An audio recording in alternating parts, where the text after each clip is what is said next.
And I want to ask you the same thing this morning, today. Do you trust in Jesus right now, in the midst of everything that's going on, in the midst of all the worry and concern? You know, times like these, times like the one that we're in right now, have the ability to show us what it is that we're trusting in. I have a friend who wrote an article recently over at whitehorseinn.org titled, "What Are You Afraid Of?" And he says something here. I want to read it to you. He says, according to Wall Street's Fear Greed Index, it is extreme fear that is driving the market right now in the wake of COVID-19.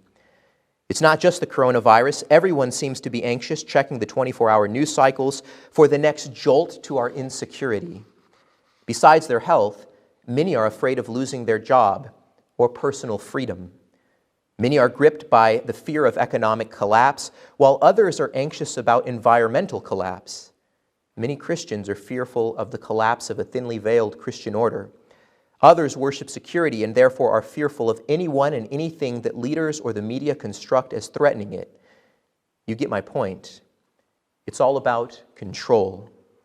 What we're most afraid of losing tells us who or what we worship, where we place our trust. Pandemics, friends, have the ability to expose our idols. Now, by idol, I don't mean, a little statue or figurine that you bow down to in your closet or you burn incense to in your room. I mean, whatever it is that you ultimately find your greatest sense of joy and satisfaction in life in. It's what we've put our trust or our hope in. For many people today, it's health and wellness. They go to the gym every day for hours and hours. They eat really, really clean, really, really healthy. It's what they worship. It's what they devote their lives to. For some people, it's security, power, money, having enough. And something like COVID-19 comes along, and it shows us how frail we are and how frail the gods that we often worship are. And Jesus says, do you trust me? Do you believe in me? And he continues in verse 32 of John 16.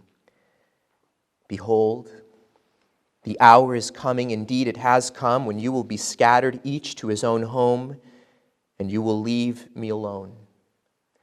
Now we can really identify with the disciples here, can't we? Scattered each in our own homes, many of us afraid.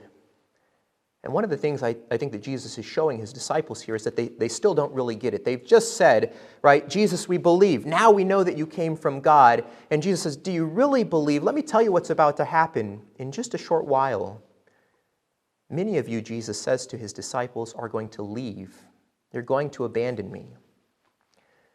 Jesus is referring to his crucifixion, in the time of his crucifixion. If you're familiar with the story in the Gospels, when Jesus was crucified, his disciples, those closest to him, abandoned him. They fled for fear. Even Peter, who was affectionately called the Rock, the one who should be the most stable, he denies Jesus there in the hour of Jesus' greatest need.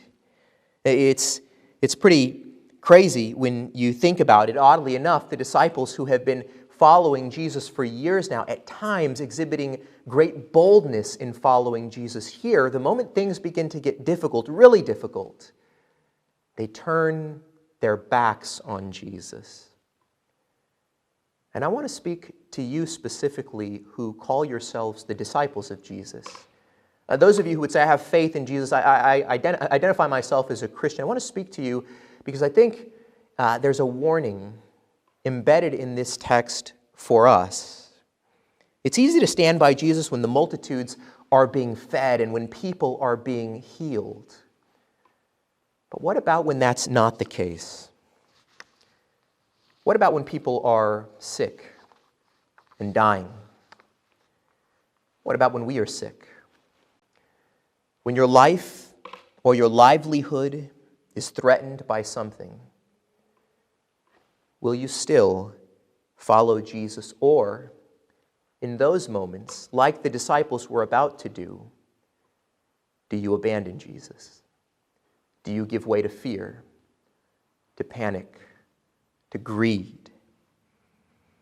You see, Jesus gives to us, at least those of us who claim to be Christians, what we say he gives to us is a peace that transcends all of the circumstances of this life, a peace that transcends all understanding, hope not only in this world, but also in the world to come, heaven, what we sometimes refer to as the new creation that is coming, so that if we were to lose everything, we would not have lost that which is most precious, Jesus, the peace and the life that he gives to us. And this should give us, as Christians, at least those who claim to be Christians, the ability to hold this world together with its things loosely, because we have a peace that's deeper than anything that the world throws at us. Not to feel the need to panic or to hoard or to flee or to fear, but in the peace of Christ, to love.